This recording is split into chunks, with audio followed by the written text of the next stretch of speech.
안녕하십니까. 최영인입니다. 오늘 제가 여러분들께 말씀드릴 내용은 어제 발표한 9월달 미국 소비자 물가 지수를 가지고 이것이 어떤 의미를 갖는지 표지에서 보이겠지만 실질적으로 미국 인플레이션이 구조적 전환기에 직면한 것이 아닌가 이러한 궁금증에 대해서 한번 살펴보려고 합니다.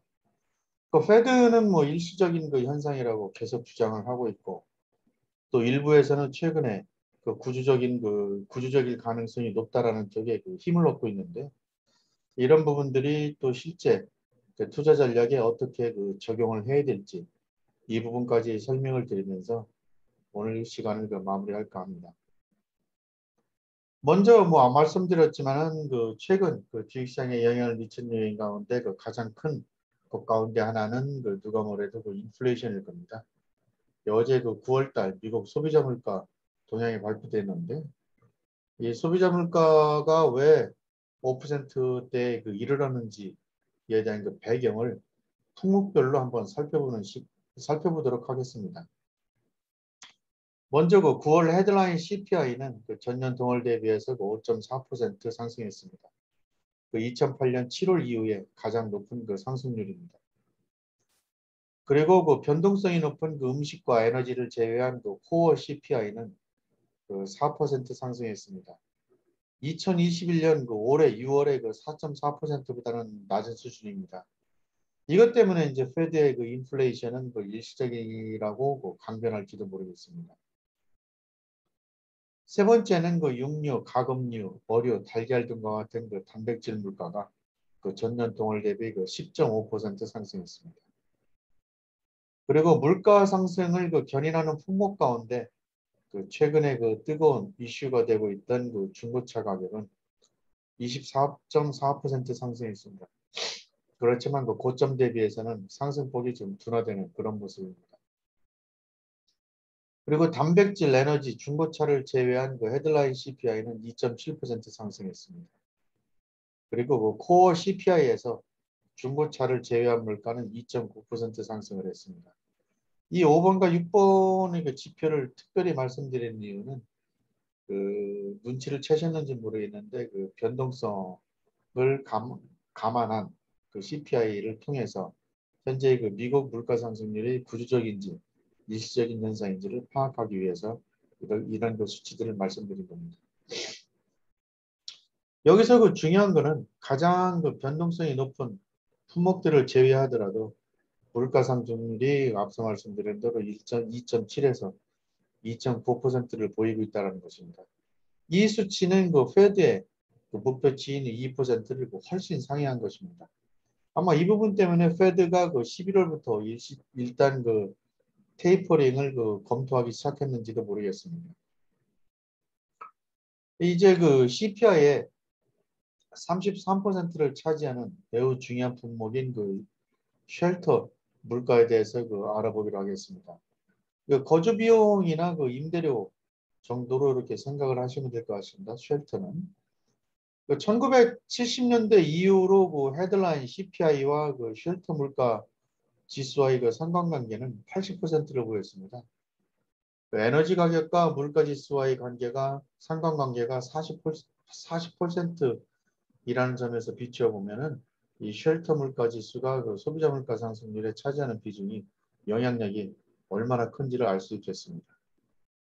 화면에서 보시는 이 그래프는 쉘터 지수와 그리고 OER이라고 해서 거주자 비용, 거주자 등가 비용으로 지금 분류하고 있는데 OER 지수 그리고 임대료 상승 등으로 나눠 볼 수 있습니다.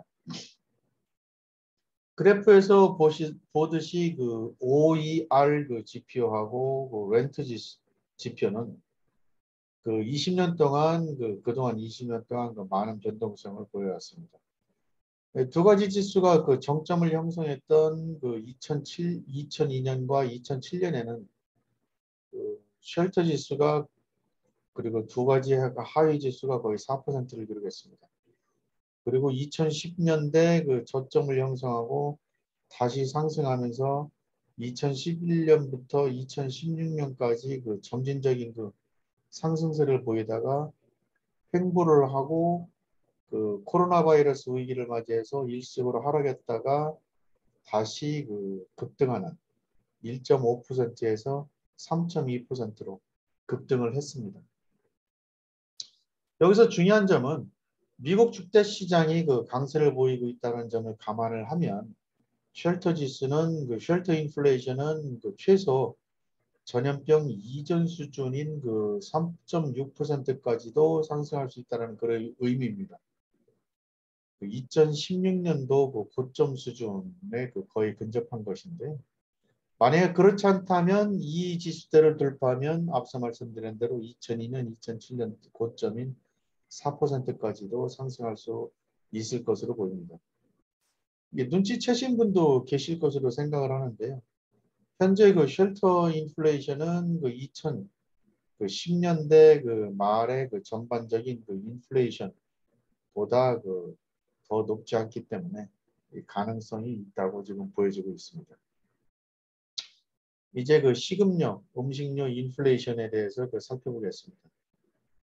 9월달 그 음식료 인플레이션 그 4.6%는 헤드라인 CPI인 그 5.4%보다 낮습니다. 그렇지만 그 주요 품목은 큰 폭으로 그 상승을 했습니다. 그 전염병 이후 그 최고 수준입니다. 이 화면에서 보시는 차트는 그 2000년 이후에 음식료 그 인플레이션을 그 보여준 그런 그 차트입니다. 크게 3단계로 나눠볼 수 있습니다. 첫 번째는 그 2000년부터 2013년까지 그 cyclical food inflation, 다시 말씀드려서 그 경기 순환 사이클과 맞춰서 음식료 가격이 상승했던 그런 그 구간이고요. 2014년에서 2020년대까지는 그 안정된 그 푸드 인플레이션을 보였던 그런 시기입니다. 2%대를 기록을 했습니다. 그리고 이제 현재 시점으로는 4%로 올라와 있는데 다소적으로 구조적인 모습을 보이고 있습니다. 이렇게 말씀드린 이유는 그 전염병 창궐 시점부터 급등했던 점은 그 이해를 할 수 있는데 공급망 문제로 인해서 그리고 코로나로 인해서 다시 문을 닫았다가 락다운이 풀리고 나서 그 다시 그 오프닝, 리오프닝이 되면서 음식료 물가가 그 다시 급등하고 있다는 점입니다. 이 음식료 물가는 그 소비자 인플레이션과 그 CPI와 그 소비자 인플레이션 그 기대치와 그 직접적으로 연관이 되어 있어서 매우 중요합니다. 그 비록 이제 연준이 그 직접적으로 공급망 문제를 그 통제하지는 못하겠지만 어쨌든 이것은 그 연준에게 매우 그 골치 아픈 그런 문제입니다. 연방 정부도 마찬가지입니다. 다행히 이제 이러한 시점에서 그 바이든 대통령이 나서서 LA 항구를 24시간 동안 그 운영하도록 하는 등 그 공급망 문제 해결을 위해서 발벗고 나서고 있습니다. 그렇지만 아마 시간이 걸릴 것입니다. 여기서 이제 제가 강조하고 싶은 바는 뭐 과거 데이터가 의미하는 바인데요. 그 화면에서 그 보시는 바와 같이 기본적으로 그 CPI가 그 인플레이션을 보였던 구간은 딱 한 번 있었습니다. 아시겠지만 1960년대에서 1980년대입니다. 뭐 이때 뭐 오일 쇼크로 인한 부분들도 있고 경기 그 회복 국면도 있는데 전반적으로는 오일 쇼크에 의해서 그 견인했던 것으로 보이는데요. 제가 이제 슬픈 추억이라고 그랬는데 이때는 2%에서 무려 그 15%까지 상승했던 그런 국면입니다. 그렇지만 이제 82년 이후로는 그 미국 경제는 똑같이 그 이와 같은 그 구조적인 문제는 경험하지는 않았습니다. 한 번도 그 이때 당시에 그 CPI를 그 기록하지 않았던 것입니다. 1982년에서 2000년도까지는 그 CPI가 3.5%를 중심으로 해서 움직였습니다. 그 이후에 그 2000년도에 들어서 2020년까지는 2%를 중심으로 해서 움직이다가 지금 5%까지 상승을 했습니다. 그래서 이제 혹시 그 구조적인 문제가 아니냐라는 그 의문점을 제시를 할 수 있는 것입니다.